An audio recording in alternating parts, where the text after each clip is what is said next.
negara ini negara Ahlus Sunnati wal Jamaah.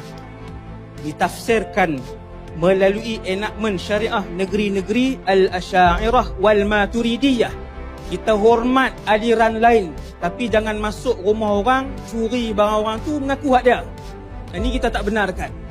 Rumah ini rumah Al-Asy'ariyah wal Maturidiyah, Ahlus Sunnati wal Jamaah. Ini manhaj di Malaysia. Kamu bawa aliran lain, kamu kena hormat aliran arus perdana yang rasmi ini.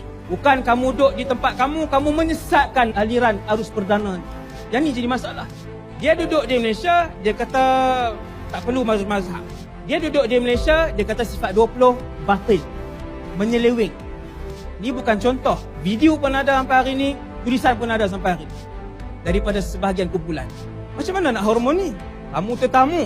Kamu buat kacau di dalam rumah Ahlus Sunnah wal Jamaah Al-Asy'ariyah wal Maturidiyah di Malaysia. Yang menyedihkan kita, sebahagian asatizah, dia pula yang groom di bawah ni untuk jadi something. Dan ini bukan saya sebut contoh yang kita dapati. Rupanya yang duk bercakap, sufaha yang bercakap di bawah ni, yang bercakap tak ada adab, maki ulama' ni cakap macam tu, rupanya duk baca dekat teleprompter, skrin di depan tu. Bergabung ni penting. Umat Islam bersatu itu penting.